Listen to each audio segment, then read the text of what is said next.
ल कस्तो अब हल्ला नगर रिटेन्टिभिटी भनेको के हो भन्दाखेरि रिटेन्टिभिटी भनेको चाहिँ त्यसलाई हामीले म्याग्नेटाइजेसन गरेर फेरि डिम्याग्नेटाइज गर्दाखेरि त्यो मेटेरियलमा कति बाँकी छ त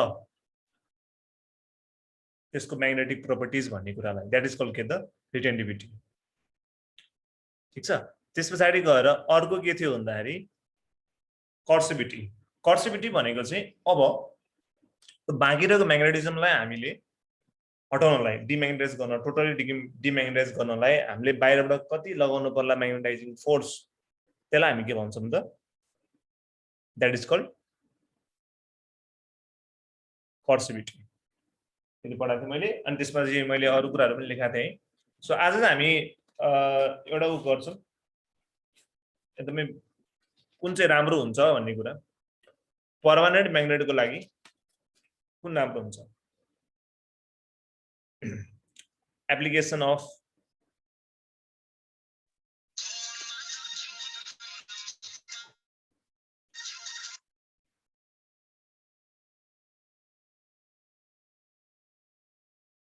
एप्लिकेसन अफ के त हिस्टेरेसिस लूप भन्नु पर्छ हामी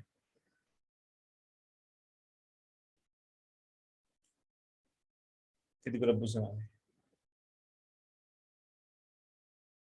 अब एप्लिकेसन अफ हिस्टेरेसिस लूप अनुसार के थियो भन्दाखेरि यसमा चाहिँ हामीले पर्मानेन्ट म्याग्नेट चाहिँ हुनलाई के गुण चाहिन्छ भन्ने कुरा बुझ्नु पर्छ हामीले है त्यसको लागि फर्स्ट के चाहिन्छ भन्दा यसमा it should have the high रिटेन्टिभिटी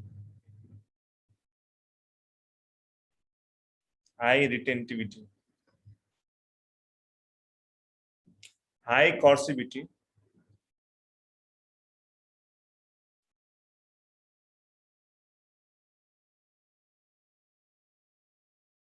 त्यस पछाडी गएर लार्ज एरिया अफ के चाहिन्छ त large area of hysteresis loop भन्ने चाहिन्छ अब यो तीनटै पोइन्टलाई हामी एक्सप्लेन गर्छौं ध्यान लगाएर सुन है मैले पहिले पढाएको कुरा के बुझेन भने बीचमा सोध्दा हुन्छ मैले अनम्युट गर्ने अप्सन राखेको छु पर्मानेन्ट म्याग्नेट भनेको कस्तो यस्तो म्याग्नेट चाहियो कि त्यो सधैँभरि म्याग्नेट भइरहोस् भन्ने हाम्रो चाहना हो ठीक छ सो यसको लागि के हुनु पर्यो त्यो मेटेरियलमा हाई रिटेन्टिभिटी हुनु पर्यो नि त हाई रिटेन्टिभिटी भने के हो यसलाई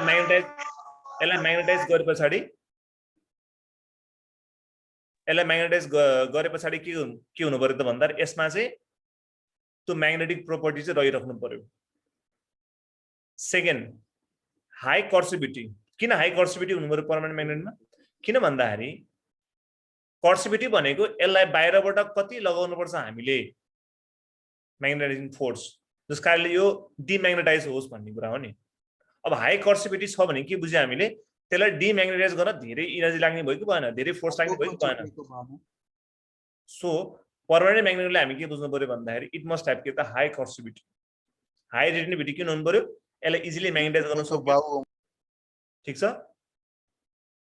बुझेन के भयो ओके तिमीले यो लास्ट क्लास पढाए नि यो है यो लास्ट क्लाससँग कनेक्ट छ कि त्यही भएर ओके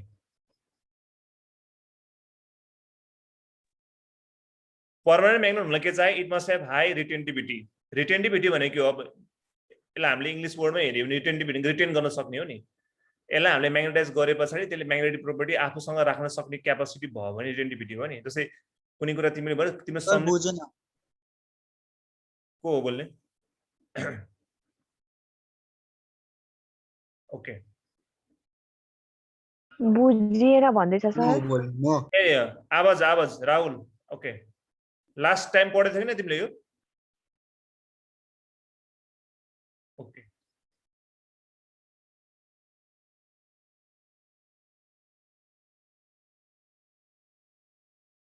ओके सर थोरै हिस्टेरेसिस लुपको बारेमा नि भनिदिनु न अनि ए सुन्नु के यो हुन्छ नि त हिस्टेरिस लुप चाहिँ एउटा पुरै 1 घण्टाको लेक्चर छ जसमा मैले बेसिक कुराहरू भन्छु सुन है जानला रिटेन्टिभिटी भनेको के हो कर्सिभिटी भनेको के हो भन्छु है त त्यहाँबाट जब है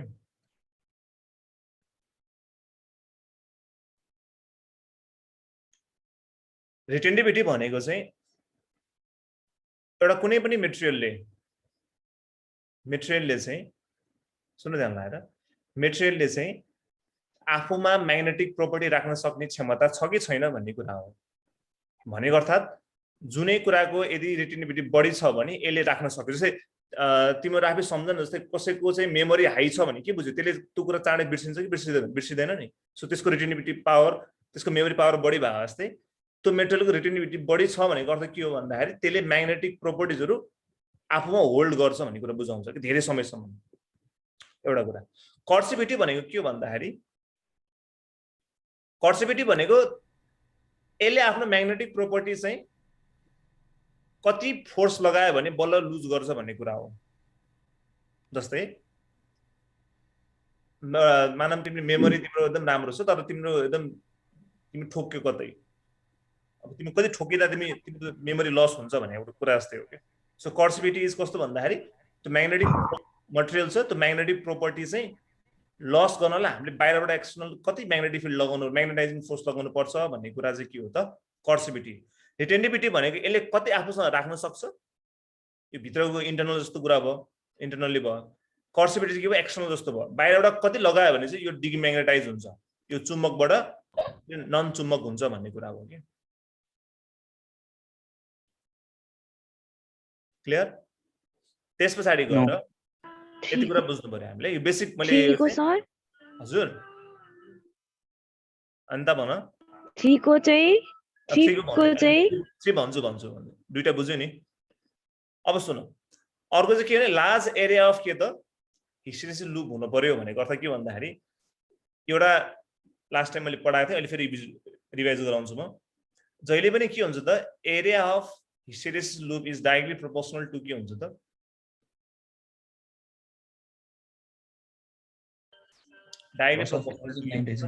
energy loss biology class per unit volume हुन्छ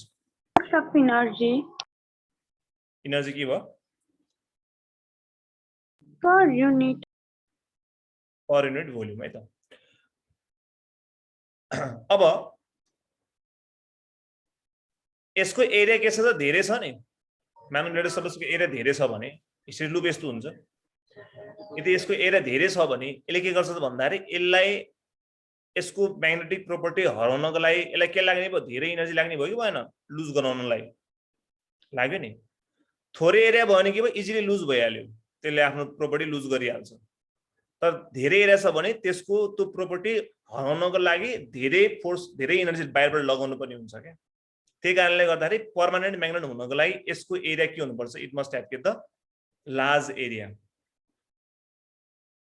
ठीक छ अब हामीले के बुझ्यौँ भन्दाखेरि पर्मानेन्ट म्याग्नेट भनेको के हो पहिला सुरु हामीले त्यो त बुझ्नु पर्यो पर्मानेन्ट म्याग्नेट भनेको के हो भन्दाखेरि यो चुम्बक हुनु पर्यो तर धेरै समयसम्म रहिरहनु पर्यो यसले आफ्नो म्याग्नेटिक प्रोपर्टी लुज गर्नु भएन यसले आफ्नो म्याग्नेटिक प्रोपर्टी कसरी लुज गर्न सक्दैन त भन्दाखेरि यसले बाहिरबाट गेन गरेको आफ्नो म्याग्नेटिक प्रोपर्टी पनि यसले हराउनु भएन र कसैले यसको म्याग्नेटिक प्रोपर्टी निकाल्दैछ भने एक्सटर्नली फोर्स लगाउँदैछ भने त्यो पनि यसले सहन सक्नु पर्यो र यसको त्यो लुज एरिया पनि के हुनु पर्यो धेरै हुनु पर्यो कि बल्ल त्यो पोसिबल छ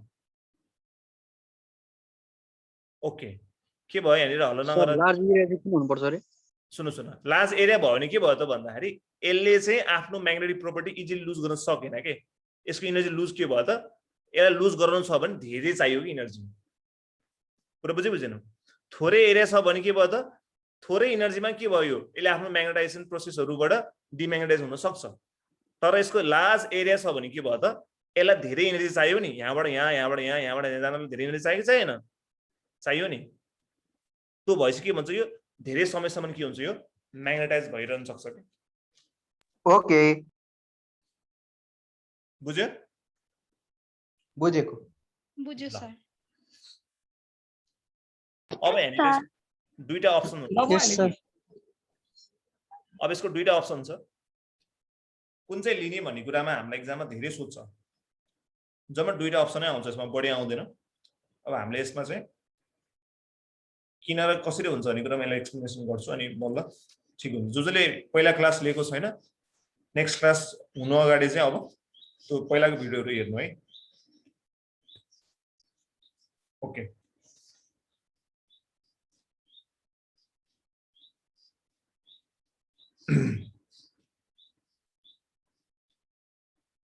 अब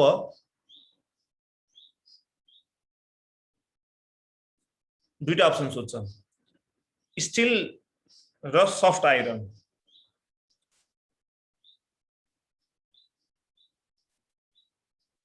यो दुईटामा बेस्ट पर्मानेन्ट म्याग्नेट कसको हुन्छ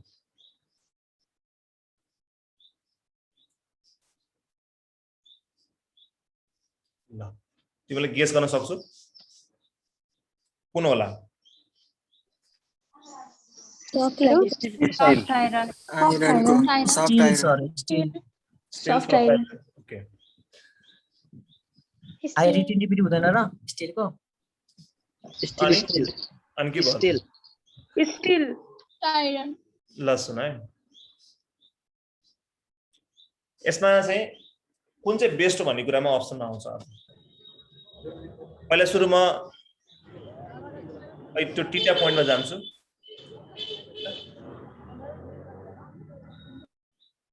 तीनटा पोइन्टमा जान्छु पहिला पर्मानेन्ट हुनले चाहिँ तीनटा पोइन्ट के थियो भन्दाखेरि इट मस्ट ह्याभ के त हाई रिटेन्टिभिटी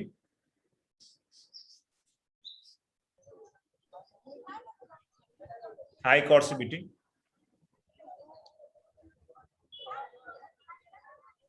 र अर्को के थियो त last point area of it must have get the large area of hysteresis loop भन्ने हुन्छ अब ध्यान सुन है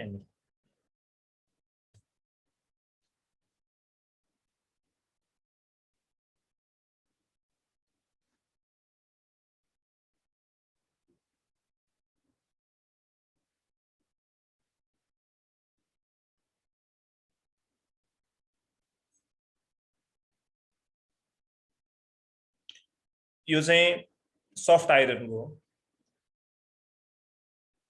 यो चाहिँ के हो त भन्दाखेरि स्टिलको हो सुन अब पहिला म सफ्ट आइरनको कुरा गर्छु हाई रिटेन्टिभिटी कसको हुन्छ सफ्ट आइरनको हुन्छ कि स्टिलको हुन्छ सफ्ट आइरनको हुन्छ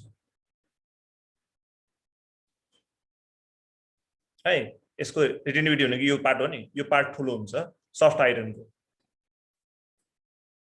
तर कर्सिभिटी हेर्ने हो भने कसको धेरै हुन्छ स्टिलको हुन्छ बढी कसको हुन्छ स्टिलको हुन्छ र एरिया हेर्ने हो भने कसको धेरै हुन्छ त स्टिलकै हुन्छ कसको हुन्छ स्टिलकै हुन्छ सो चाहिने तीनटा पोइन्ट हो रिटेन्टिभिटी कर्सिभिटी हाई हाई हुनु पर्यो लार्ज एरिया हुनु पर्यो त्यसमा सफ्ट आइरन कतिवटा पोइन्ट छ एउटा पोइन्ट मात्र छ त्यो के हो त हाई रिटेन्टिभिटी हो तर दुईटा पोइन्टले को अगाडि छ त स्टिल अगाडि छ यसको कर्सिभिटी पनि हाई छ र large area of hysteresis loop पनि छ त्यही कारणले गर्दाखेरि स्टिलको पनि हाई रिटेन्टिभिटी हुन्छ तर सफ्ट आइरन जति हुँदैन तर यसको दुईटा पोइन्ट बढी के छ त स्ट्रङ छ त्यो भनेको यसको कर्सिभिटी पनि हाई छ र यसको हिस्टेरिसिस लूप पनि हाई छ त्यही कारणले गर्दाखेरि चाहिँ पर्मानेन्ट म्याग्नेटको लागि बेस्ट अप्सन को हो त स्टिल हो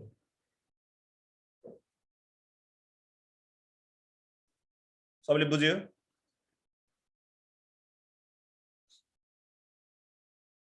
बुझेन कसरी हुन्छ यस्तो हुन्छ यो मैले तिम्रो लास्ट क्लास यो स्योर लास्ट क्लास नपढेको तिमी त्यसलाई हिस्टेरिसिस लूप भनेको के हो हिस्टेरिसिस लूप भनेको चाहिँ हामीले यसलाई एक्सपेरिमेन्टली प्रोसेस अफ म्याग्नेटाइजेसन र डिम्याग्नेटाइजेसनमा जाँदाखेरि मेटेरियलले देखाउने एउटा नेचर हो ठीक छ आई र यसको नेचर हो र यसमा हामीले के हेर्न सक्छौं भन्दाखेरि सफ्ट आइरन र स्टिलमा चाहिँ सफ्ट आइरनको चाहिँ हाई रिटेन्टिभिटी हुन्छ ठीक छ तर बाँकी रहेको हाई कर्सिभिटी र large area of hysteresis loop चाहिँ कसको बढी हुन्छ स्टिलको बढी हुन्छ दुईटा पोइन्टले यो स्ट्रङ भएको कारणले गर्दा बेटर अप्सन चाहिँ के हो त स्टिल हो तर एक्जाममा हामीलाई सफ्ट आइरन र स्टिलको मध्येमा कसको रिटेन्टिभिटी हाई छ भने चाहिँ आइरनको लाउने हो, तर पर्मानेन्ट म्याग्नेटिक हुन सक्ने क्यापेसिटी चाहिँ कसको बढी हुन्छ त स्टिलको हुन्छ क्या।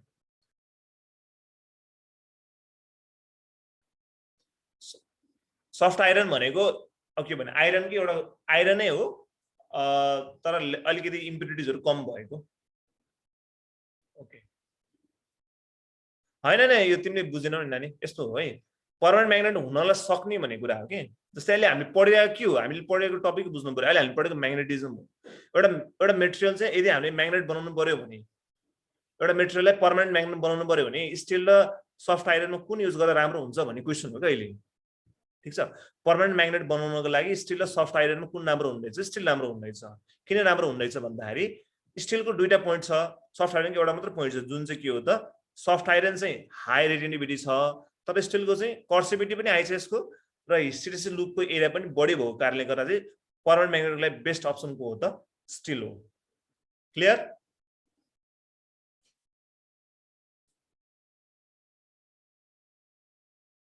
द यस्तो हुन्छ रिटेन्टिभिटी कसरी आयो। अब मैले भने यो चाहिँ हामीले एक्सपेरिमेन्टले डिटरमाइन गर्ने कुरा हो कि सृजना। ठीक छ, एउटा कन्टिन्युअस आई र एच मा आई र एच लाई हामीले म्याग्नेटाइज र डिम्याग्नेटाइज गर्ने प्रोसेसमा त्यसो कति यसले कति होल्ड गर्छ भन्ने कुरा हो। यो नेचर हो। क्लियर? ओके ल अहिले म फाइनल समराइज गर्छु। पर्मानेन्ट म्याग्नेट हुनलाई चाहिने तीनटा केस छ।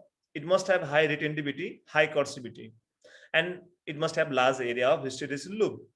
But soft iron has only one property, that it has the high retentivity. तर स्टिल को चाहिँ के हुन्छ त coercivity पनि हाई हुन्छ र यसको एरिया पनि के हुन्छ त लार्ज हुन्छ। त्यही कारणले गर्दा चाहिँ बेस्ट अप्सन चाहिँ स्टिल हो।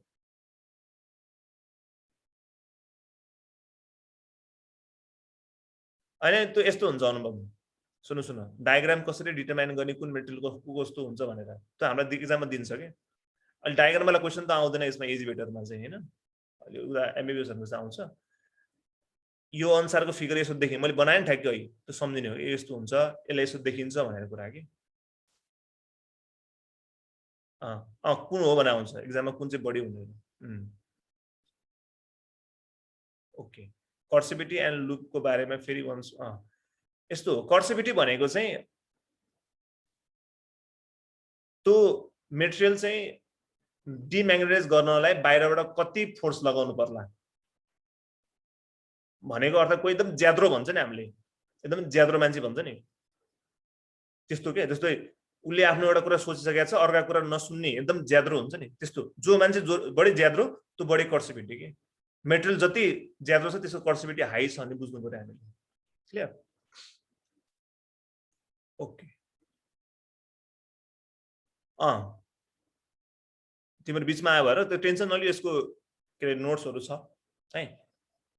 आज यो टपिक सकिन्छ, नयाँ टपिक स्टार्ट हुन्छ एकछिनमा अनि त्यहाँ तिमीलाई ओभरको मन सजिलो हुन्छ। ओके अब चाहिँ नेक्स्ट क्वेशन चाहिँ कोर अफ ट्रान्सफर्मर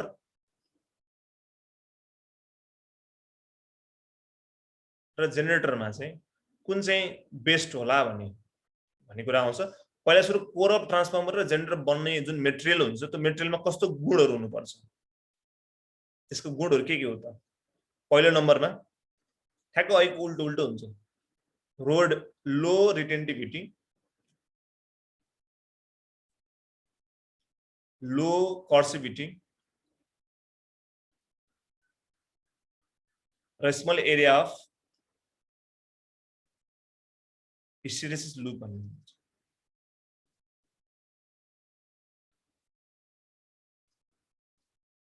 यो तीनटा प्रोपर्टी भयो भने चाहिँ त्यो चाहिँ राम्रो हुन्छ भनेर। यस्तो हो। यो एमसीक्यूज को लागि हेरौँ प्रियामा तिमीहरु बिचमा आयो त्यही कारणले गर्दा अलि कोप गर्न गाह्रो भएको छ तिमीलाई। टेन्सन नलि त्यो अहिले सागर सरले उसमा हाल्दिनु हुन्छ। त्यही भएर युवराजहरु अब तिमी एमसीक्यूज किन गर्ने पहिला कन्सेप्ट त बुझ्नु पर्यो नि त है। इट विल टेक टाइम है। ओके सो ट्रान्सफर्मर र जेनेरेटर बन्नको लागि कस्तो मेटेरियल चाहिन्छ भन्ने कुरा है त। ट्रान्सफर्मर र जेनेरेटर बन्नको लागि त्यसमा तीनटा प्रोपर्टी अफ मेटल हुनुपर्छ। जस्तै अघि पर्मानेन्ट म्याग्नेट हुनलाई के चाहिन्थ्यो? High retentivity, high coercivity, large area of hysteresis loop चाहिन्छ भने कोर अफ ट्रान्सफर्मर अथवा जेनेरेटर बन्नको लागि चाहिँ तीनटा प्रोपर्टी चाहिन्छ। त्यो के हो त? लो रिटेन्टिभिटी, लो कर्सिभिटी र small area of hysteresis loop चाहियो। किन चाहियो? अब यो किन चाहियो यो है? पहिला त सोच्नु पर्यो कि हामीले। तिमीले अहिले नपढे पनि बेसिक कुरा अहिले यहाँ सुन, बुझ्छौ तिमीहरूले। ट्रान्सफर्मर र जेनेरेटरमा कस्तो हाले मेटेरियल चाहिन्छ भन्ने कुरा बुझ्नु पर्यो हामीले। ट्रान्सफर्मरको काम के हो? यसले के गर्छ त? हाई भोल्टेजलाई लो भोल्टेज अथवा लो भोल्टेजलाई हाई भोल्टेज बनाउने काम गर्छ।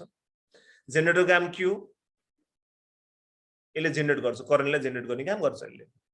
ठीक छ। अब यो लो रिटेन्टिभिटी र लो कर्सिभिटी किन चाहियो भन्दाखेरि जुन चाहिँ ट्रान्सफर्मर हामीले चाहिन्छ हामीलाई, यो के हुनु पर्यो त भन्दाखेरि यो इलेक्ट्रोम्याग्नेट हुनु पर्यो कि। यो कस्तो हुनु पर्यो? इलेक्ट्रोम्याग्नेट। इलेक्ट्रोम्याग्नेट भनेको कस्तो भन्दाखेरि करेन्ट पाइन्जेलसम्म म्याग्नेट हुने, करेन्ट पाउन छोडेपछि फेरि नर्मल हुने, त्यस्तो खाले मेटेरियल चाहियो हामीलाई। अब किन लो रिटेन्टिभिटी चाहियो? लो रिटेन्टिभिटीको अर्थ के हो? यसले आफूमा म्याग्नेटिक प्रोपर्टीहरू धेरै समयसम्म राख्न नसक्ने, त्यो हुनु पर्यो नि। नत्र धेरै समयसम्म राख्यो भने के भयो? त्यो इलेक्ट्रोम्याग्नेट भयो त भएन नि, त्यो त पर्मानेन्ट म्याग्नेटमा चेन्ज भयो। त्यस कारणले गर्दाखेरि जेनेरेटर अथवा ट्रान्सफर्मरले राम्रो काम गर्न सक्दैन।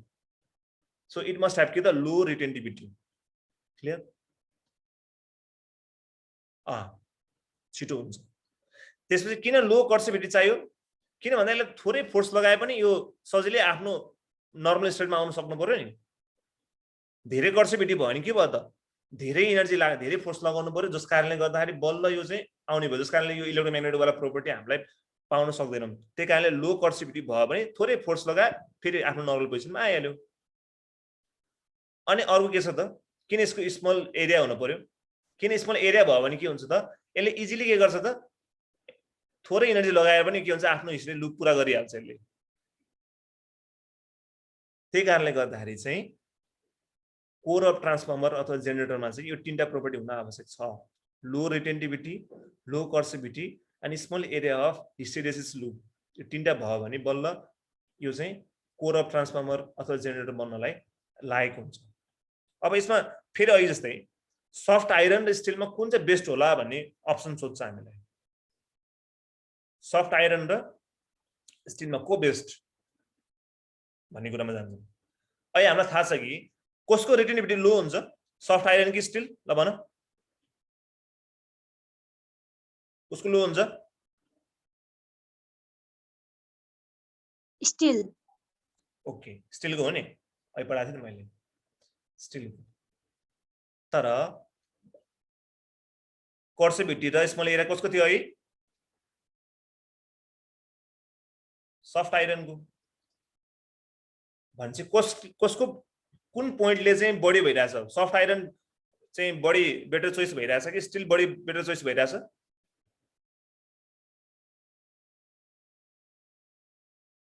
Soft iron. किन? किन भन्दाखेरि यसले चाहिँ तीनटा प्रोपर्टीमा दुईटा प्रोपर्टी यसले के सटिस्फाई गर्छ नि। यसको कर्सिभिटी पनि लो छ, यसको एरिया पनि के छ? थोरै छ नि। त्यस कारणले गर्दाखेरि चाहिँ जेनेरेटर, ट्रान्सफर्मर, इलेक्ट्रोम्याग्नेटको लागि बेस्ट मेटेरियल चाहिँ केबाट बनेको राम्रो हो?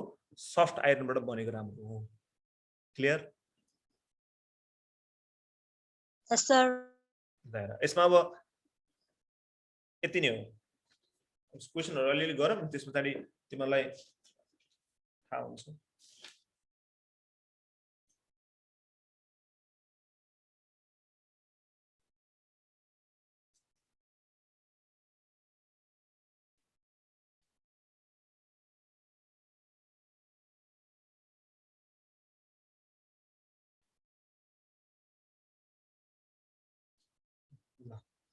त्यसै हामी अर्थको म्याग्नेटिक फिल्डको बारेमा पढ्छौँ। सजिलो हुन्छ। यसको क्वेसनहरु छैन क्या। यसको यो धेरै ल्याङ्ग्वेज छ के, त्यही कारणले गर्दाखेरि चाहिँ त्यो लाग्नु पनि स्वाभाविक नै हो। न्युमेरिकल भाइ फ्याक्टरेट गरे नि सकिन्थ्यो भन्ने कुरा हो। यसको न्युमेरिकल धेरै आउँदैन। यो च्याप्टरबाट चाहिँ म्याग्नेटिक इफेक्ट अफ कर्न्टबाट चाहिँ आउँछ, म्याग्नेटिजमबाट चाहिँ कम आउँछ के। न्यूमेरिकल ल यसमा दुईटा पोइन्टहरु नबुझ्ने कोही के छ छैन नि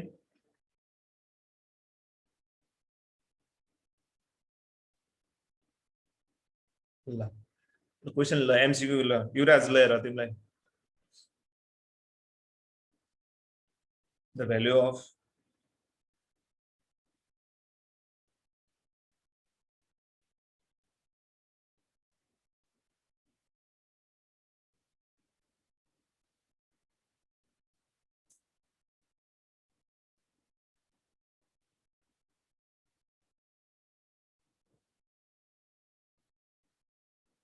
याद गरे बी र आई चाहिँ इक्विभ्यालेन्ट है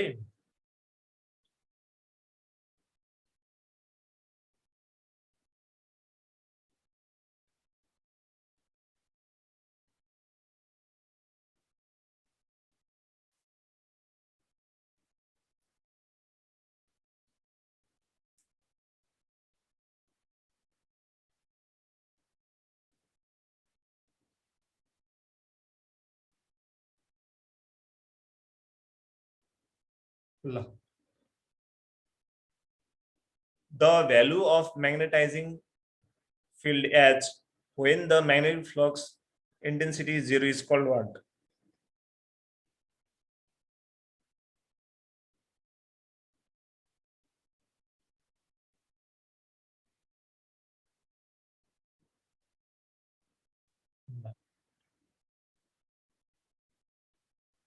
यसको आन्सर हेर यो हिस्ट्री लूप सँग सम्बन्धित छ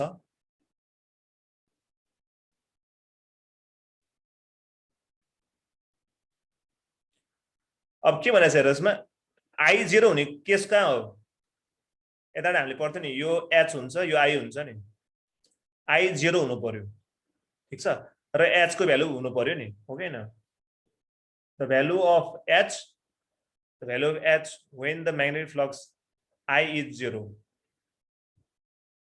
थाहा तिमीलाई कुन हो यसको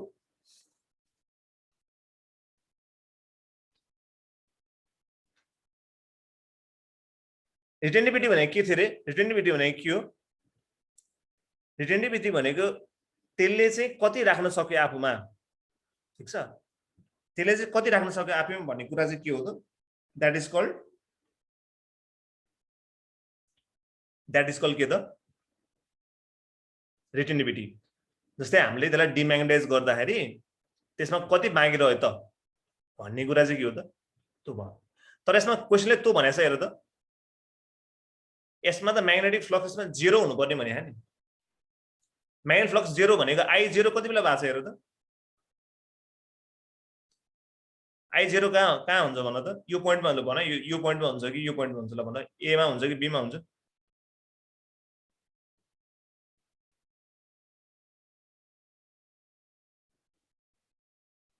बी मा हुन्छ नि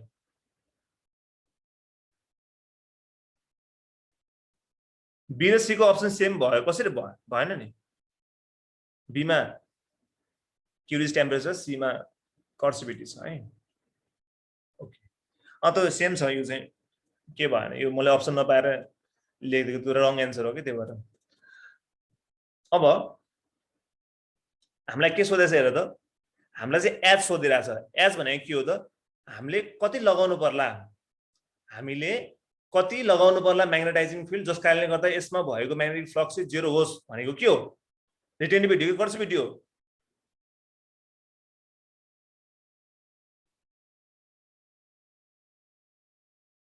यस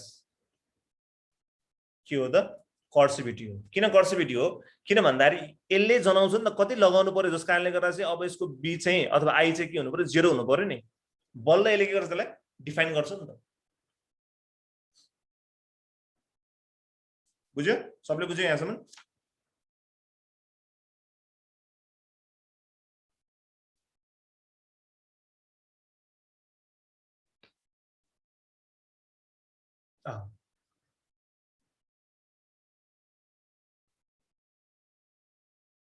ल अब हामी एउटा एनिमेसन हेर्छौं सबले आज नयाँ टपिक पढ्छ हामी त्यो अर्थ म्याग्नेटिक फिल्ड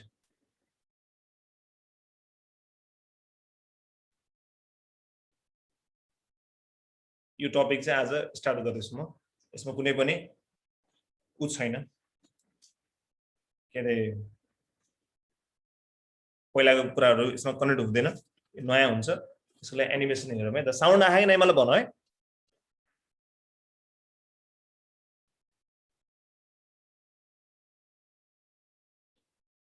म तिमीलाई बोल्ने अप्सन दिन्छु। साउन्ड आएको छैन भने आएको छैन भन है। अच्छा सर। होइन मेरो होइन, अहिले मैले एनिमेसन प्ले गरेपछि देखिरहेको मेरो हेर्ने स्क्रिन देखिरहेको तिमीलाई? देखिरहेको यस छ। सर भिडियो आहा, भिडियो देखिया? यस सर देखिया छ। भिडियो त छैन। भिडियो छैन? छैन सर। ए वेट है, वेट है, भिडियो त देखेको छैन। ओके ओके, म यहाँ शेयर गर्ने अप्सनमा ल्यान्छु है। वेट, भिडियो आएन। ल वेट, क्विक प्लेयरमा जानुपर्छ त्यो भएर। स्क्रिन देखेन। अहिले आहा? आयो सर, आयो सर आयो। सर आयो। अन्त आएको छ सर, के हो यो? क्लियर देखिरहेको नि? साउन्ड आएन भन है। आज सर। आयो आज सर। सर आज। भिडियोको साउन्ड आयो कि आएन? मेरो होइन। आज सर। अब तिमीलाई म्युट गरिदिन्छु म अब।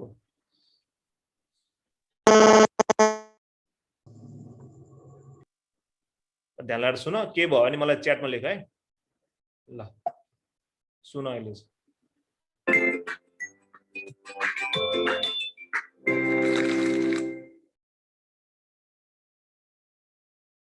तो बेटा अब अपन जो पढ़ेंगे वो है अर्थ मैग्नेटिक फील्ड या जियो मैग्नेटिज्म जिसको बोलते हैं। अर्थ की भी अपनी एक मैग्नेटिक फील्ड होती है। अब उसके कई सारे कारण होते हैं, वो कैसे होती है, एज सच कोई बहुत ज्यादा खतरनाक चीज नहीं है, बट थोड़ा सा इसको हम लोगों को 3D में समझना पड़ता है। तो 3D में समझाने के लिए हम लोगों ने क्या करा कि आपके सामने ये ग्राफिक्स और एनिमेशन का इस्तेमाल किया है। साउन्ड आछ नि है? भिडियोको साउन्ड आछ सबैको? अच्छा सर। Okay okay. त्यो भाइले एउटा के भन्थ्यो भन्दाखेरि त्यो पढ्नु पर्दैन है हामीले, मैले जान नपढाएको हो। यो बोर म्याग्नेटन हो, हामीले पढ्नु पर्दैन है। ओके,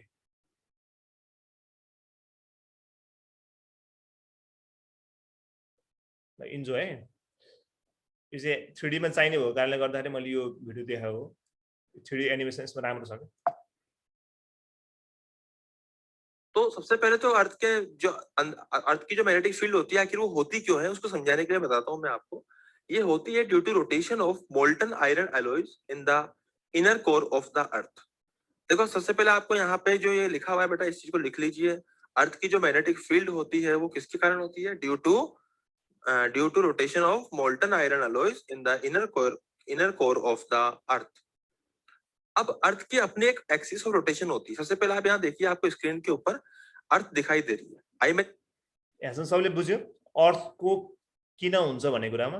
टेन्जेन्टलहरु आउँछ के भाइ, म पढाउँछु, तिमी टेन्सन नलिऊ है। ल के अरे अर्थमा कसरी किन म्याग्नेटिक फिल्ड हुन्छ नि थाहा भयो हामीलाई। जसरी अर्थ जुन हुन्छ, अर्थमा के हुन्छ त, यसमा मोल्टेन आइरनहरु हुन्छ, जस कारणले गर्दा यो चाहिँ रोटेसनको कारणले गर्दा चाहिँ अर्थमा म्याग्नेटिक फिल्ड आउँछ भनेको छ है। फर्स्ट पोइन्ट समझ में, जो अर्थ घूमती हुई दिखाई दे रही है।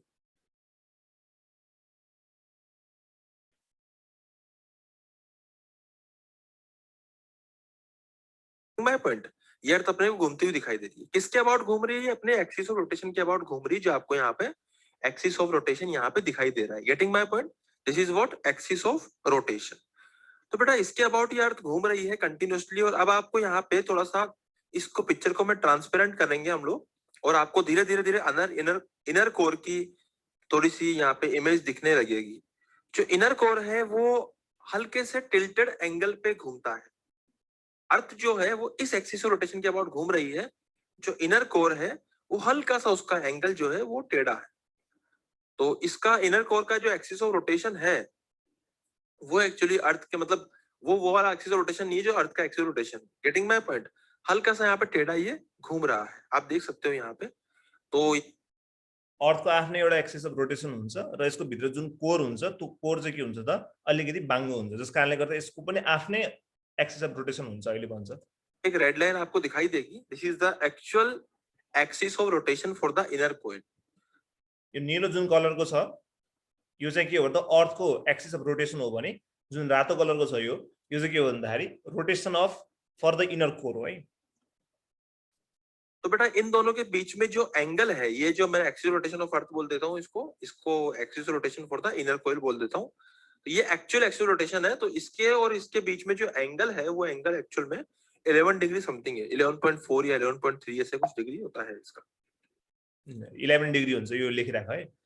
एक्सिस अफ रोटेसन अर्थको जुन हुन्छ र कोर जुन हुन्छ, कोर किन यसरी ढल्कियो किन भन्दाखेरि कोर के छ मोल्टेन फर्ममा छ के। मोल्टेन फर्म त बुझ्छौ नि, एकदम तातो हो नि त अर्थ भित्रपट्टि, त्यस कारणले गर्दा यो मोल्टेन फर्ममा छ। मोल्टेन फर्मको कारणले गर्दा के भएर छ यो ढल्किरहेको छ। सो यसको बीचको एंगल चाहिँ के छ त इनर कोरको एक्सिस र अर्थको एक्सिसको एंगल कति छ 11 डिग्री हुन्छ। त्यो आउँछ एकछिनमा है, तिम्रो एकदम लिटल नलेज इज डेन्जरस भन्ने कुरा हो कि। पहिले सुन जहिले नै पढ्दाखेरि बेसबाट पढ्ने, हामी बेसबाट पढिरहेछौँ ठीक छ।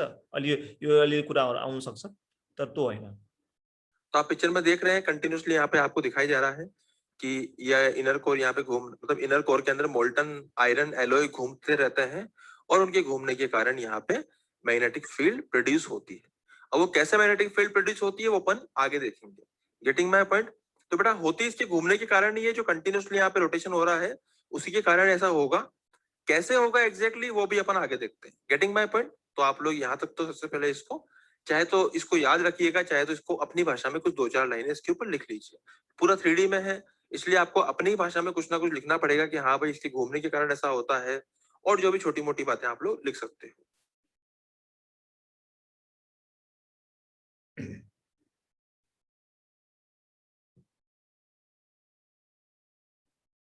हाँ भाई, तो अभी अपन ने क्या डिस्कस किया था कि यहाँ से जो भी अपने अर्थ की मैग्नेटिक फील्ड है वो मैग्नेटिक फील्ड इनर कोर के रोटेशन के कारण होती है।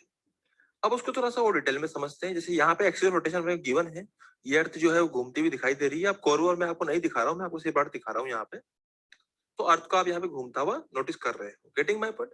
देखो जैसे जैसे अर्थ घूम रही है अब आपको एक चीज फील होगी, भाई अंदर कोर जो था ना वो उसमें मोल्टन आयरन था, अगर वो रोटेट कर रहा था उसके कारण मैग्नेटिक फील्ड यहाँ प्रोड्यूस हो रही थी। वो जो मैग्नेटिक फील्ड प्रोड्यूस हो रही थी उसकी लाइन सब आपको दिखाई देगी। ठीक है, तो यहाँ पे अब आपको यहाँ मैग्नेटिक फील्ड की लाइन निकलती हुई दिखाई दे रही है। Getting my point? देखिए बेटे किस प्रकार से ये निकल रही है। अब मैं आपको कुछ बातें समझा देता हूँ। एक्चुअल में ये होता है एक्चुअल नॉर्थ पोल, ये एक्चुअल साउथ पोल, मतलब इसको हम लोग चाहे तो ज्योग्राफिकल नॉर्थ पोल भी बोल सकते हैं और इसको हम लोग ज्योग्राफिकल साउथ पोल भी बोल सकते हैं। बेटा एक एक चीज आपको जो दिख रही है उसको आप नोट डाउन भी करते रहिए साथ ही साथ, इसीलिए मैं आराम से एक एक चीज बता रहा हूँ आपको। This is geographical north pole, this is geographical south pole. और ये जो एक्सिस ऑफ जो मैग्नेटिक मेरिडियन, मतलब मैग्नेटिक जो अपन कह सकते हैं कि कोर जो आयरन मतलब मोल्टन आयरन कोर जो था उसके जो रोटेशन की एक्सिस थी उसके हिसाब से ये वाला जो पॉइंट होगा और ये वाला जो पॉइंट होगा ये मैग्नेटिक पोल्स है, वो ज्योग्राफिक पोल्स है। अब सुनाए अहिले जुन कोर थियो नि त्यो कोर त भित्र घुमिरहेको थियो ठीक छ। यो माथिको जुन देखाएको छ यो चाहिँ अर्थको लागि के भयो त नर्थ पोल, अर्थको लागि साउथ पोल भयो।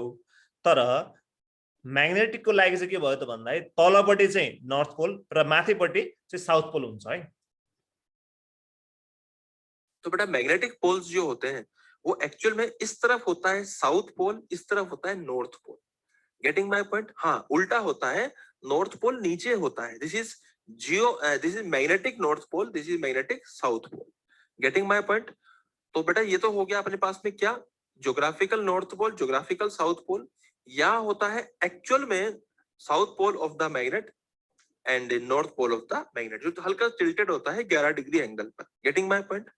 और हम ऐसा कह सकते हैं कि फिर जो ऊपर वाला जो पॉइंट होता है, जो सरफेस का जो पॉइंट होता है, इसी क्या देखो भाई साउथ पोल तो यहाँ हो जाएगा पर सरफेस वाला पॉइंट होता है उसको हम लोग बोलते हैं geomagnetic north pole. Sir क्यों कंफ्यूज कर रहे हो? हाँ इसको बोलते हैं जियो मैग्नेटिक नॉर्थ पोल है बट एक्चुअल में है साउथ पोल मैग्नेट का। अब वो ठीक है ऊपर नॉर्थ पोल था तो यहाँ पे भी नॉर्थ पोल बना दिया। This is geographical north pole, this is geographical geomagnetic north pole. लेकिन एक्चुअल में ये साउथ पोल है अंदर। एक्चुअल में जो लाइन से वो यहाँ से एंटर करती है, यहाँ से निकलती है और यहाँ से एंटर करती है। गेटिंग में एरो दिख रहा है ना आपको कहाँ से एंटर करती है, इस जगह से। और यहाँ से लाइंस निकल रही होती है। तो एक्चुअल में यही नॉर्थ पोल है, यही साउथ पोल है, बट लिखते हम ऐसा है, इसको जो जियोमैग्नेटिक नॉर्थ लिख देते हैं, इसको जियोमैग्नेटिक साउथ लिख देते हैं। तो बस आपको कुछ नहीं करना, जैसा है वैसा लिख देना है, इसको ज्यादा परेशान इसके अंदर नहीं होना है। तो बेटा ठीक है, अब देखिए यहाँ पे आपको आगे, यहाँ पे अब आपको लाइंस बढ़ती हुई दिखाई दे रही है। तो इस प्रकार से ये ओवरऑल पूरा मैंने मैग्नेटिक फील्ड का यहाँ पे आपको दिखाया है। अब आप इसको देखते रहिए, थोड़ी देर तक समझिए किस प्रकार से हो रहा है। देखिए, दिख रहा है आपको गोल गोल घूमता हुआ यहाँ पे। ल सुन यहाँनिर यो पोइन्ट चाहिँ एकदम इम्पोर्टेन्ट छ। त्यो जियोग्राफिकल छोड्दै यति बुझ, यहाँ माथि चाहिँ हाम्रो नर्मलवाला नर्थ पोल हुन्थ्यो, तलपट्टि हाम्रो नर्मल साउथ पोल हुन्थ्यो। तर म्याग्नेटको के हुन्थ्यो त, ठ्याक्कै उल्टो हुन्थ्यो, माथिपट्टि साउथ पोल हुन्थ्यो, तलपट्टि नर्थ पोल हुन्थ्यो है। अब यहाँ के हुन्छ, जहिले पनि म्याग्नेटिक लाइन्स अफ फोर्स कहाँबाट कहाँ निस्किन्छ, अस्ति नै पढाएको थिएँ मैले, जहिले पनि नर्थदेखि साउथतिर निस्किन्छ नि, हो त्यही भएको हो। यो म्याग्नेटिक लाइन्स अफ फोर्स के भएको हो त, नर्थदेखि साउथतिर निस्किरहेको हो, तर म्याग्नेटको है, अर्थको होइन। म्याग्नेटको जुन चाहिँ कोर छ नि, कोरभित्र भएको म्याग्नेटले गर्दाखेरि चाहिँ नर्थदेखि साउथतिर चाहिँ के निस्किरहेको, यसको म्याग्नेटिक लाइन्स अफ फोर्स निस्किरहेको छ। यो जुन देखाएको छ यस्तो एरो, यो म्याग्नेटिक लाइन्स अफ फोर्स निस्किरहेको है। कहाँबाट? म्याग्नेटिक नर्थबाट म्याग्नेटिक साउथ तर्फ। अब अपन क्या करेंगे, जो लाइंस निकल रही है ना, इसको थोड़ा सा जूम करने की कोशिश करेंगे और अर्थ के सरफेस की तरफ चलते हैं। तो चलो भाई, धीरे धीरे हम अर्थ की सरफेस की तरफ बड़े, किसी एक लाइन को हम पकड़ के, हम लोग किसी एक लाइन को पकड़ के उसको डिटेल में समझेंगे। तो ये ल अब यो के गरेको भन्दाखेरि, जुन चाहिँ भित्र जुन थियो नि अघि म्याग्नेटको नर्थबाट अर्थको म्याग्नेटको नर्थबाट अर्थको म्याग्नेटको साउथतिर लाइनहरू आइरहेको छ, सबैतिर छ। यो यसको एउटा पोइन्टलाई हेरिरहेको छ हामीले, यो कहाँबाट आएको लाइन हो, यो नर्थबाट साउथतिर आएको लाइन है। ये हम लोगों ने यहाँ पे इस लाइन को देखा, ओ ये ऊपर से ऐसे एंटर कर रही थी। Getting my point? यो एरो जुन देखाएर छ यो चाहिँ नर्थबाट साउथतिर आएको, तर म्याग्नेटको लागि। अहिले हामी अर्थको नर्थ साउथ बुझ्दैनौँ, हामी के बुझ्छौँ यसमा, अर्थमा भएको जुन कोर छ त्यो कोरको नर्थ र साउथ बुझिरहेको छौँ, र नर्थदेखि साउथतिर आइरहेको छ। दिस इज द ये है नेट मैग्नेटिक फील्ड जो ऐसे अर्थ की तरफ एंटर कर रही है। This is the net magnetic field. र जुन चाहिँ आइरहेको छ नि जियोग्राफिकल बाट हैन, म्याग्नेटिक नर्थबाट म्याग्नेटिक साउथ तर्फबाट आइरहेको जुन चाहिँ म्याग्नेटिक फिल्ड छ त्यसलाई हामी भन्छौँ नेट म्याग्नेटिक फिल्ड भन्छौँ। र जुन चाहिँ अर्थमा बस्ने जुन लाइन छ त्यो लाइनलाई हामी के भन्छौँ त, होरिजेन्टल सरफेस भन्छौँ है त। बेटा ये जो हॉरिजॉन्टल सरफेस के साथ जो एंगल बना रही है ना, जो एंगल ये बना रही है, दिस एंगल इज थीटा। आप यहाँ देख, त्यो एंगललाई हामी के भन्छौँ, यहाँ थीटा भनेपछि हामी डेल्टा पढ्छौँ। यो एंगललाई चाहिँ हामी के भन्छौँ त, एंगल अफ डिप भन्छौँ। एंगल अफ डिप भनेको के रहेछ त भन्दाखेरि, जियोग्राफिकलबाट हैन, म्याग्नेटिक जुन छ नि अर्थको म्याग्नेटको नर्थबाट साउथ तर्फ आइरहेकोले होरिजेन्टल सरफेससँग बनाएको जुन एंगल छ त्यसलाई हामी के भन्छौँ, एंगल अफ डिप भन्छौँ। this angle is theta. This line horizontal surface and the angle between this magnetic line is theta. और इसी थीटा को हम लोग क्या बोलते हैं, angle of dip. Getting my point? इसी थीटा को हम लोग बोलते हैं एंगल ऑफ डिप। आई मेरी बात समझिए, डिप एंगल बोलते हैं, एंगल ऑफ डिप बोलते हैं। बहुत इंपॉर्टेंट है, बच्चे नहीं समझ पाते, इसको फील नहीं कर पाते। आपको यहाँ पे देख के फील आ रही होगी कि हाँ भाई ये एंगल ऑफ डिप होता है। अब क्या होता है ना भैया, ये है हमारे पास नेट मैग्नेटिक फील्ड। अब बेटा मैं इसको यहाँ पे अलग से बनाता हूँ। देखिए अलग से अगर अपन देखें यहाँ पे, तो ऐसे लाइन आ रही है ना, ये लाइन ऐसे आ रही है इस प्रकार से, तो ऐसे इसके अंदर भी लाइन आ रही है ऐसे। और ये वाला जो, अगर ये थीटा एंगल है हॉरिजॉन्टल के साथ में, तो ये कंपोनेंट हो जाएगा BH। BH is the horizontal component of magnetic field, yeah horizontal component. अब तिमीले बुझ्यौ नि, यो एउटा भेक्टर हो भने बी भने आएको छ भने थीटातिर ढल्यो भने के हुन्छ, त्यो BH भयो, र थीटाको अपोजिटमा ढल्यो भने के हुन्छ, त्यो BV भयो। Of earth magnetic field. आई मेरी बात समझ में? और ये हो जाएगा BV। BV is the vertical component of earth magnetic field. तो बेटा ये डायग्राम जो है ये आपको ध्यान से देखना है, इधर B आ रहा है, ऊपर से BV, इधर से BH। Getting my point? BH is equal to B cos theta and BV is equals to B sin theta। Getting my point? भाई जो BH हो जाएगा वो कितना हो जाएगा अपने पास में, B cos theta, और BV हो जाएगा B sin theta। अगर आप चाहो तो BV अपॉन BH अगर करोगे, अगर आप लोग BV अपॉन BH अगर डिवाइड करोगे तो tan थीटा के बराबर आएगा। तो कई बार ऐसा भी बोला जाता है कि आप vertical component and horizontal component of earth magnetic field given होती है, तो पूछा जाता है ये एंगल ऑफ डिप कितना है। तो अभी क्या करना है इसमें, BV अपॉन BH कर दे, खत्म कर, tan थीटा आ जाएगा, थीटा इनवर्स निकाल ले, आ गया आंसर। अरे आई समझ में बात है। तो बेटा बेसिकली यहाँ पे क्या है, अब आप देख लीजिए, BV is equal to vertical component of earth magnetic field, BH is equal to horizontal component of earth magnetic field. ऐसा सबले बुझे कि बुझेनौ?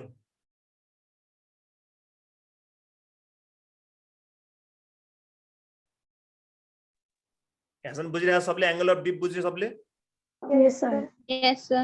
एंगल अफ डिप भनेको के रहेछ त, अर्थको भित्र भएको जुन कोर छ त्यो कोरको म्याग्नेटबाट नर्थबाट साउथ तर्फ निस्केको जुन लाइन छ त्यो लाइनले होरिजोन्टल सर्फेससँग बनाएको Horizontal एंगल, surface. त्यो एंगलले के हो त? बनाएको angle of dip. Angle of dip भन्ने हो। ठीक छ, यो 3D मा देखाउनु पर्छ। हाम्रो किताबमा भएको चाहिँ 3D हुन्न के, त्यही भएर हामीले बुझ्दैनौँ त। अनि त्यसपछि गएर यसलाई हामीले दुईटा कम्पोनेन्टमा बाँड्ने हो भने भेक्टरमा जस्तै, त्यसको यतापट्टिको थीटापट्टि कम्पोनेन्टलाई हामीले BH अथवा यसलाई B cos थीटा कम्पोनेन्ट भन्यौं, र उतापट्टिको भर्टिकललाई हामीले के भन्यौं त, VV अथवा B sin थीटा भन्यौं, र यसलाई हामीले डिवाइड गर्यौं भने यसले एंगल अफ डिप दिन्छ tan थीटाको रूपमा है। क्लियर छ नि यहाँसम्म? अलिअलि हिन्दीमा प्रब्लम छैन कसैले? तिमीले लग हेर्छु हिन्दी फिल्महरु, त्यही भएर मैले हिन्दीमा भेटाएँ के राम्रो। No. छैन सर, छैन, मजाले बुझिन्छ। ल No, sir. कन्टिन्यू गरौँ है त, सकिन्छ अब। Field BH basically B cos theta के बराबर होगा इसके अकॉर्डिंग, और BV हो जाएगा B sin थीटा के बराबर। Theta is the angle between horizontal line and the net magnetic field due to earth. Getting my point? तो बेटा ये है कॉन्सेप्ट एक्चुअल में एंगल ऑफ डिप का, जो आपको बहुत अच्छे समझ में आना चाहिए। और यही चीज सेम टू सेम यही चीज है ना नीचे भी होती है। जैसे मान लीजिए कि अपन यहाँ तो मैंने दोबारा जूम आउट कर रहा हूँ मैं इसको, आप देखिए यहाँ पे इस जगह पर मैं बात करता हूँ, इस जगह पर तो यहाँ से निकलती हुई है, वहां से एंटर करती हुई है, तो निकलती हुई के लिए डायग्राम ऐसा बन जाएगा। है मेरी बात? निकलती हुई के लिए डायग्राम ऐसा बन जाएगा, B ऊपर जा रहा है, BV ऊपर जाएगा, BH ऐसे जाएगा। अबे सही है ना? तो BV ऐसे सॉरी B ऐसा है तो उसका BV कंपोनेंट ऊपर, मतलब वर्टिकल कंपोनेंट ऊपर, horizontal component, angle of dip will remain same. तो बाकी सब चीजें एज इट इज रहेंगी, और उससे खतरनाक वाली बात नहीं है। बस आप इन सब पॉइंट्स को लिख लीजिए और ये सब पॉइंट्स आपको जहन में बसा लीजिए। अगर कुछ डाउट आए तो आप आके पूछ लीजिए। अर्थ में यहाँ पे सॉरी क्या अभी हम लोग एंगल अफ डिप सक्यो। अब हामी एंगल अफ डिक्लाइनेसन पढ्दैछौँ, एकदमै इम्पोर्टेन्ट छ, सजिलो पनि छ यो, तर यो चाहिँ एकदम 3D कन्सेप्ट छ के एंगल अफ डिक्लाइनेसन। तो राम्ररी हेर है। बात करी थी एंगल ऑफ डिप की, ठीक है बेटा? देखो सबसे पहले अपने को इंडिया दिखाई दे रहा है यहाँ पे, सबसे पहले अपन बात करी थी एंगल ऑफ डिप की। अब अपन बात करेंगे यहाँ पर किसकी? एंगल ऑफ डिक्लिनेशन की। तो ये भी अपने आप में बहुत इंपॉर्टेंट एंगल है, तो आपको इसको भी समझने के लिए 3D का इस्तेमाल करना पड़ेगा। सबसे पहले आप यहाँ पे देखिए, आपको अर्थ फिर से घूमती हुई दिखाई देगी, है ना? एक्सिस ऑफ रोटेशन में सबसे पहले दिखाई देता है। मैंने बताया था आपको पिछली बार भी कि ये एक्सिस ऑफ रोटेशन है। This is actually geographical north pole, geographical south pole. अब यहाँ पे अगर हम ध्यान से देखें तो यहाँ पे एक लाइन हमें और दिखाई देती है जो किसी एंगल पे होती है 11 डिग्री पर, वो होता है geomagnetic north pole, geomagnetic south pole. हाँ भाई सही बात है यार। तो अगर हम देखें तो देखो एक्चुअली क्या हो रहा है यहाँ पे, मैं एक छोटा सा यहाँ पे काम कर रहा हूँ, इसको अगर मैं बीच से कट कर दें, इसको है ना, बीच से अलग कर दें, तो कुछ ऐसा फ्रेम सा हमें दिखाई देगा कि हाँ भाई यहाँ पे बिल्कुल बीचों बीच दिखाई देगा। जो लाइन बीच से पास कर रही है, ये नॉर्थ पोल है एक्चुअली, साउथ पोल, इस तरह से लाइन पास कर रही है, इसको हम लोग बीच से यो बुझाउनको लागि चाहिँ के गरेको भन्दा अर्थलाई हाफ काटेर देखाएको लाइनमा त देखाउन खोजेको, माथिपट्टि नर्थ तलपट्टि साउथ, सक्यो, यसमा केही छैन। कर दिया, ठीक है? इसको देखते रहिए बेटा। अब सामने से कुछ ऐसा दिखाई दे रहा है। हाँ सर सही बात है। स्टिल यो माथिपट्टि नर्थ तलपट्टि साउथ है, नजुकिने। अब आपको दोबारा से वो अर्थ बनती हुई दिखाई देगी। हाँ सर सही बात है, दिख रही है, अर्थ बन चुकी है दोबारा से। देखो ये अपना जियोमैग्नेटिक नॉर्थ पोल था, जियोमैग्नेटिक साउथ पोल था। यो नर्थको लागि यसरी हेर्यो नि, यो यतापट्टि आयो र जुन चाहिँ साउथ के अरे यो रातो जुन छ, रातो चाहिँ के हो त? म्याग्नेटिकको लागि, म्याग्नेटिक भनौँ न, म्याग्नेटिक कोरको लागि यो जुन, ठीक छ? यो चाहिँ जियोग्राफिकलको लागि, यो चाहिँ केको लागि त? म्याग्नेटिकको लागि। अब बीचमा के हुन्छ हेर है बेटा। अगर मैं अर्थ पे कोई भी पॉइंट चूज करता हूँ, मान लीजिए मैंने ये वाला पॉइंट चूज कर लिया, ये वाला पॉइंट, ठीक है? किसी भी पॉइंट, कोई भी पॉइंट आप चूज कर सकते हो, geographical north pole, geographical south pole, और ये पॉइंट इन तीनों को जो मिलाने वाला ये फ्रेम है, ये जो अपने गोला है या सर्कल है, उसको आप लोग क्या बोल देंगे? Geographical meridian. इसको बोलते हैं ज्योग्राफिकल मेरिडियन। दिख रहा है ना ब्लू लाइन वाला, जो ब्लू जस्तो तिमीले उसमा इक्वेटर थाहा छ नि, इक्वेटर ल्याटिट्युड लङ्गिट्युड जस्तै तिमीले हेर्ने हो भने यहाँबाट के छ हेर, ध्यान लगाएर यो माथि जुन छ यो निलो, यो माथि जियोग्राफिकल नर्थ भयो, तल जियोग्राफिकल साउथ छ र बिचमा यो छ निलो लाइन है नि, यसरी सिधा लस्करै गोलो भएर आएको छ नि, त्यसलाई हामी भन्छौँ के त? Geographical meridian. त्यसलाई हामी के भन्छौँ? जियोग्राफिकल मेरिडियन है। अब हेर जो दिखाई दे रहा है, this is known as geographical meridian. ये जो ब्लू दिखाई दे रहा है, गेटिंग माय पॉइंट?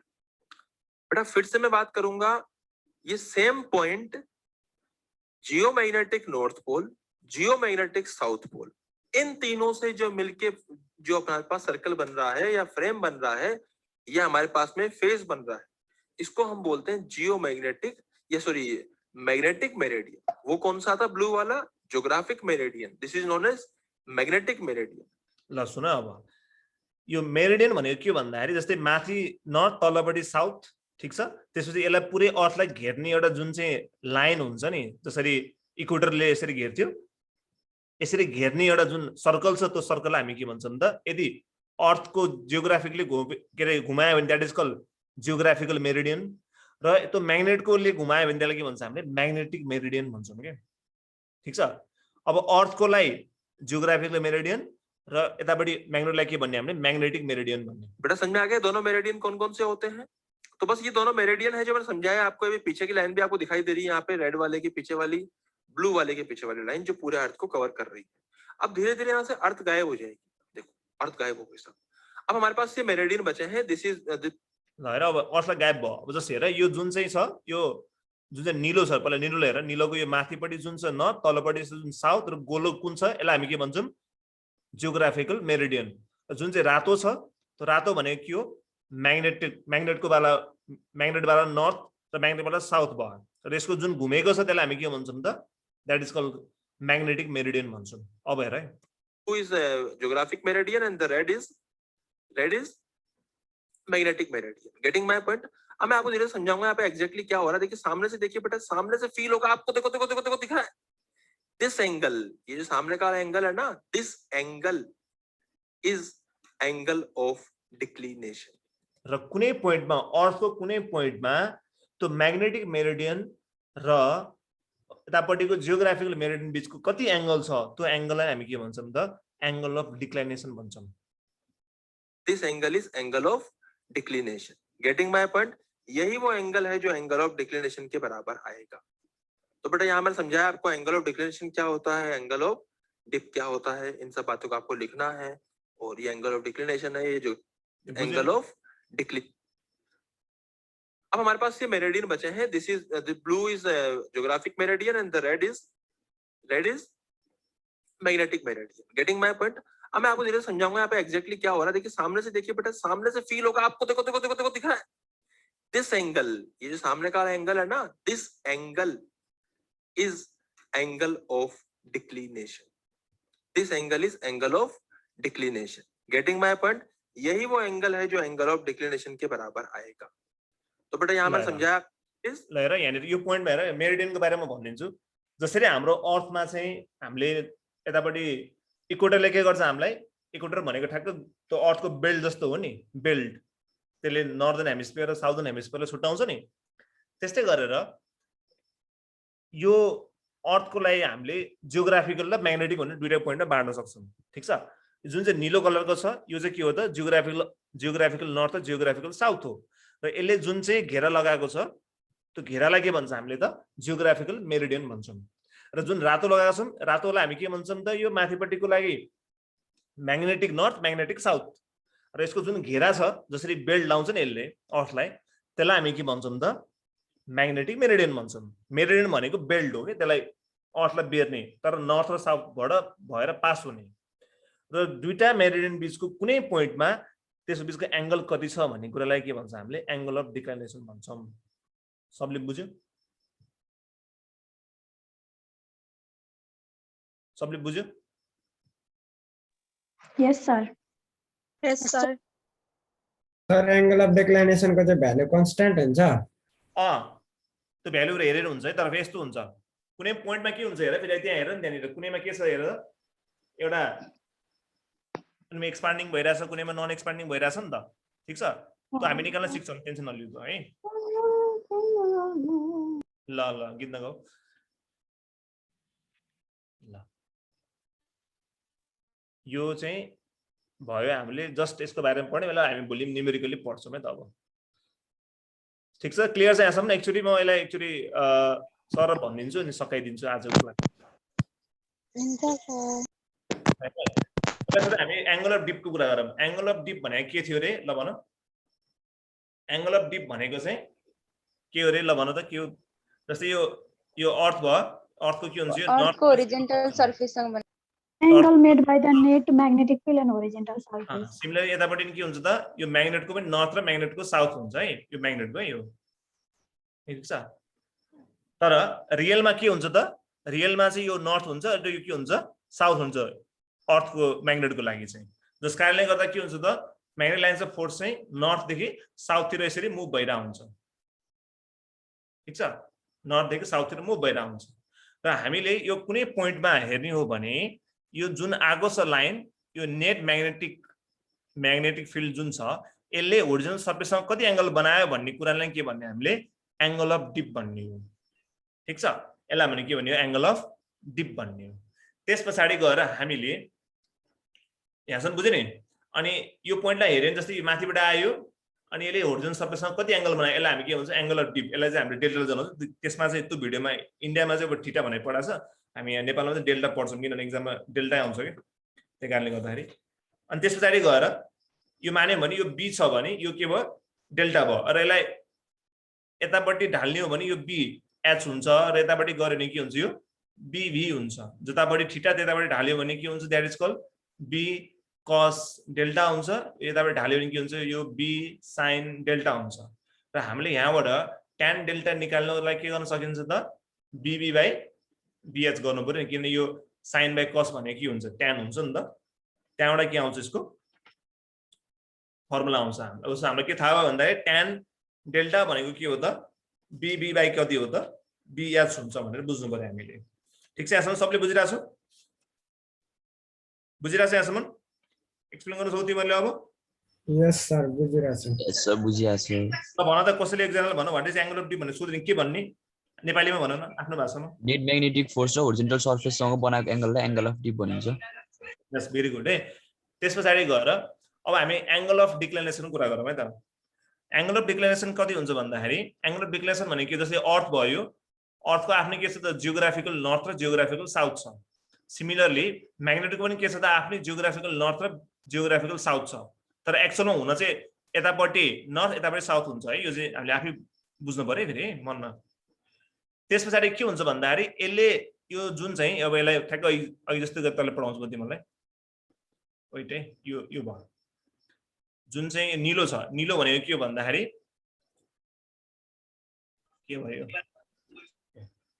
निलो जुन भयो यो नर्थ र साउथ भयो जुन यसले अर्थलाई घेर्छ यसरी ठीक छ यो चाहिँ जियोग्राफिकल नर्थ र जियोग्राफिकल साउथ र यसलाई भन्छ हामीले जियोग्राफिकल मेरिडियन यसलाई हामी के भन्छौँ जियोग्राफिकल मेरिडियन भन्छौँ ठीक छ त्यसपछि गएर अब अर्को आउँछ के भन्दाखेरि अर्थको आफ्नै छ फेरि अर्थको आफ्नै के छ त फेरि के अरे अर्थको म्याग्नेटको आफ्नै के छ त फेरि नर्थ र साउथ छ र यसले जुन चाहिँ घेर्छ त्यो घेरालाई हामी के भन्छौँ त्यसलाई भन्छ हामीले म्याग्नेटिक मेरिडियन भन्छौँ ठीक छ यसलाई हामी भन्छौँ म्याग्नेटिक मेरिडियन भन्छौँ र म्याग्नेटिक मेरिडियन जुन चाहिँ रातो हो र निलो जुन छ त्यसलाई हामी के भन्छौँ त जियोग्राफिक मेरिडियन हो र अर्थको कुनै पोइन्टमा त्यो बिचको एंगललाई हामी के भन्छौँ त एंगल अफ डिक्लाइनेसन त्यसलाई भन्छ एंगल अफ डिक्लाइनेसन यसको भ्यालु डिफर हुन्छ ठाउँ अनुसार यसलाई हामी भन्छौँ के त एंगल अफ डिक्लाइनेसन ठीक छ भोलि यसको ल्याङ्ग्वेजहरु लेखाउँछु आज बुझेको नै कन्सेप्टलाई मात्र हो त आज